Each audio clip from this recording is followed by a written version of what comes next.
김정숙은 아침 햇살이 부드럽게 스며드는 거실에서 차분히 커피를 마셨다. 50년 넘게 살아온 이 집의 모든 구석구석이 그녀에게는 추억이었지만 오늘만큼은 낯설게 느껴졌다. 집은 고요했지만 마음은 한껏 긴장돼 있었다. 오늘은 세 자식이 모두 집에 모이기로 한 날이었다. 정숙 씨, 오늘 아이들 온다며? 참 오랜만이네. 커튼 너머로 들려오는 이웃박 할머니의 목소리에 정숙은 미소를 지었지만 속으로는 묘한 불안감이 일었다. 언제부터인가 아이들이 집에 오는 이유가 안부를 묻기 위함이 아니라는 걸 알고 있었기 때문이다. 정숙은 거실을 둘러보며 가구들을 정리했다.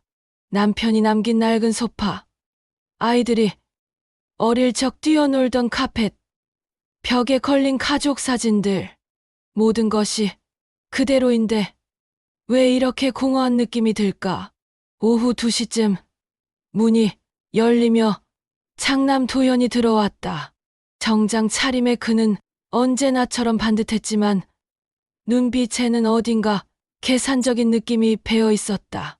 어머니, 안녕하세요. 도현아, 어서 와. 차라도 한잔하자. 곧이어 차남 태호가 들어왔다. 평소보다 신경 쓴 듯한 옷차림이었지만 어깨는 움츠러들어 있었다. 그리고 마지막으로 막내 세린이 들어왔다. 화사한 원피스를 입은 그녀의 표정에는 각자 계산된 듯한 기대감이 배어 있었다. 정숙은 그저 웃으며 차를 내왔지만 공기 속에 묘한 긴장이 감돌았다. 평소 같으면 서로 농담을 주고받았을 세 남매가 오늘은 유난히 조심스러워 보였다. 요즘 어떻게 지내니? 정숙이 물었지만 대답은 어색하기만 했다. 각자의 속셈이 투명하게 비치는 순간이었다. 차를 마시며 가벼운 안부 인사를 나누던 중 도현의 시선이 거실 테이블 위에 놓인 은행 서류에 고정되었다. KB국민은행 투자상품 안내서라는 글씨가 선명하게 보였다. 그의 눈빛이 순간 날카로워졌다. 어머니, 혹시 이번 투자 얘기는? 도현은 목소리에 긴장을 숨기려 했으며 말을 꺼냈다. 제가 금융 쪽 일을 하다 보니 요즘 투자 환경이 좋지 않아서 말씀드리는 건데요. 정숙은 찻잔을 천천히 내려놓으며 도현을 바라보았다. 그녀의 침묵이 길어질수록 아이들의 불안은 커져갔다. 태호가 조심스럽게 끼어들었다. 엄마, 사실 저도 요즘 좀 어려운 상황이라서. 그의 손이 무의식 중에 바지 주머니 속 연체 고지서를 만졌다. 회사 사정이 안 좋아져서 월급이 깎였거든요. 세리는 언니답게 나서려고 했지만 결국 자신의 욕심을 드러내고 말았다. 엄마, 그거 우리 좀 나눴으면 안 될까? 저도 애 키우느라 돈이 정말 많이 들어가고 남편 사업도 요즘 힘들어서. 정숙은 차분하게 그들을 바라보았다. 겉으로는 평온했지만 마음속에서는 이미 자식들의 진심을 읽기 시작했다. 그동안 왜 연락이 뜸했는지, 왜 갑자기 모두 모이자고 했는지 모든 퍼즐 조각들이 맞춰지고 있었다. 얼마나 필요한데? 정숙이 조용히 물었다. 세 남매는 서로 눈치를 보기 시작했다. 도현은 자신이 장남이라는 이유로 더 많은 몫을 원했고 태호는 자신의 급한 상황을 강조했으며 세리는 막내로서의 특별함을 어필했다. 엄마, 제가 장남이니까 가족 책임도 있고. 도현이 말하자 태호가 즉시 반박했다. 형은 그래도 안정적인 직장이 있잖아. 나는 정말 급해. 작은 거짓말들과 은밀한 속셈들이 공기 속에 스며들기 시작했다. 정숙은 묵묵히 그 모든 것을 지켜보며 언제부터 자신의 자식들이 이렇게 변했는지 씁쓸함을 느꼈다. 정숙은 잠시 자리를 뜬 척하며 안방으로 들어갔다. 그리고 서랍 깊숙한 곳에서 며칠 전 우연히 발견한 서류 뭉치를 꺼냈다. 태호 명의의 대출 서류와 연체 통지서, 그리고 신용카드 명세서까지 아들이 숨기고 있던 진실이 모두 담겨 있었다. 거실로 돌아온 정숙은 아무렇지 않은 듯 서류들을 식탁 위에 차례로 올려놓았다. 태호의 얼굴은 순간 새하얗게 질렸다. 태호야, 이건 뭐지? 정숙이 부드럽지만 날카로운 목소리로 물었다. 어머니, 그게 어떻게? 태호는 말을 잇지 못하고 손을 떨었다. 연체 금액이 적힌 숫자들이 그의 눈앞에서 춤을 추는 것 같았다. 도현과 세리는 놀란 표정으로 서류를 들여다보았다. 5천만 원 신용대출, 연체일수 45일, 최종 독촉장이라는 글씨들이 선명하게 드러나 있었다. 태호야, 이게 정말이야? 도현의 목소리에는 분노가 섞여 있었다. 그래서 엄마한테서 돈을 받으려고 한 거야? 세린도 황당하다는 듯 고개를 저었다. 오빠, 이건 너무 심한 거 아니야? 우리한테 한마디 상의도 없이. 너희들은 뭐 얼마나 깨끗하다고. 태호가 갑자기 폭발했다. 도현이 형은 작년에 주식 투자 실패해서 집 담보 대출 받은 거 모른다고 생각해? 세린이는 명품백 사려고 엄마 카드 몰래 쓴 거 까먹었어? 순간 거실이 얼어붙었다. 서로의 비밀이 한꺼번에 터져나왔다. 뭐? 내가 언제 도현이 발끈했지만 이미 늦었다. 오빠들 진짜 너무해. 세린이 울먹이며 소리쳤다. 그까진 명품백 하나가 뭐가 어때서. 가족 간의 싸움은 걷잡을 수 없이 격렬해졌다. 서로를 의심하며 목소리가 높아졌고 오랫동안 억눌렀던 원망과 질투가 모두 쏟아져 나왔다. 집안의 평화는 이미 산산조각 나 있었다.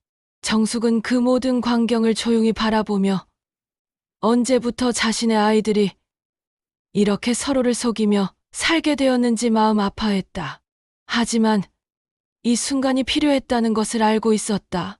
진실이 드러나야만 진정한 해결이 시작될 수 있으니까. 1시간이 넘도록 계속된 소란이 점차 잦아들자 세 남매는 지쳐서 각자 소파와 의자에 주저앉았다. 눈가가 붓고 목소리가 쉰 채로 그들은 여전히 서로를 원망스럽게 바라보고 있었다. 그때 도현이 다시 입을 열었다. 어머니, 어쨌든 우리가 도와드릴게요. 형제끼리 이렇게 싸웠지만 결국 가족이잖아요. 그의 목소리에는 여전히 계산적인 톤이 배어 있었다.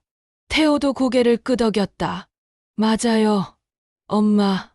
저희가 돈 문제로 싸웠지만 엄마를 모시는 건 당연한 거고요. 그러니까 투자금 좀.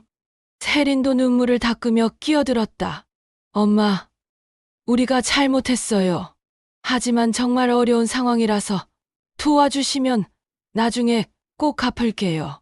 세 자식 모두가 한 목소리로 정숙에게 압박을 가하기 시작했다.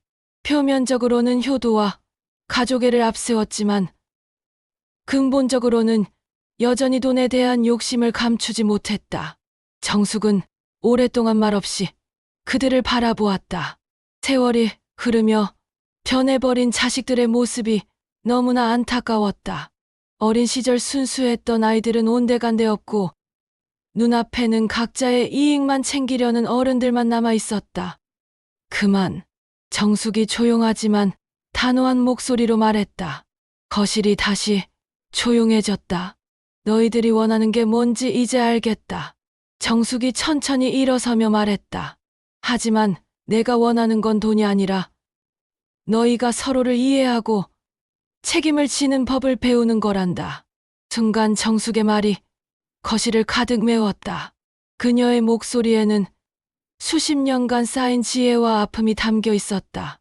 태호야, 내 빚은 내가 해결해야 해. 도현아, 내 투자 실패도 내 책임이고, 세린아, 내 욕심도 내가 다스려야 하는 거야. 자식들은 당황했다. 예상했던 반응과는 완전히 달랐다. 엄마, 그럼 우리가 어떻게 세린이 울먹였다. 어떻게든 해내야지. 정숙이 미소를 지으며 말했다. 그래야 진짜 어른이 되는 거란다. 부모한테 의존해서 해결하려고 하지 말고 각자는 욕망과 갈등 속에서 자신의 선택을 돌아보기 시작했다. 어머니의 단호한 말씀 앞에서 그들은 처음으로 진짜 현실과 마주해야 했다. 해가 서쪽으로 기울어가며 거실에 노을빛이 스며들었다. 오랜 침묵 끝에 도연이 먼저 입을 열었다. 어머니, 말씀이 맞아요. 그의 목소리는 이전보다 한결 낮아져 있었다. 저희가 너무 쉽게 생각했나 봐요. 태호는 고개를 숙인 채 자신의 손을 바라보고 있었다. 제가 빚을 진 것도, 형과 세린이한테 숨긴 것도 모두 제 잘못이에요. 세린은 눈물을 흘리며 말했다. 저도 미안해요. 오빠들 욕하면서 저는 깨끗한 줄 알았는데 결국 저도 똑같았네요. 정숙은 자리에서 일어나 집 앞 작은 정원으로 나갔다. 남편이 생전에 심어놓은 장미꽃들이 저녁 노을 속에서 고요히 피어 있었다. 아이들은 뒤따라 나와 어머니 곁에 서 있었다.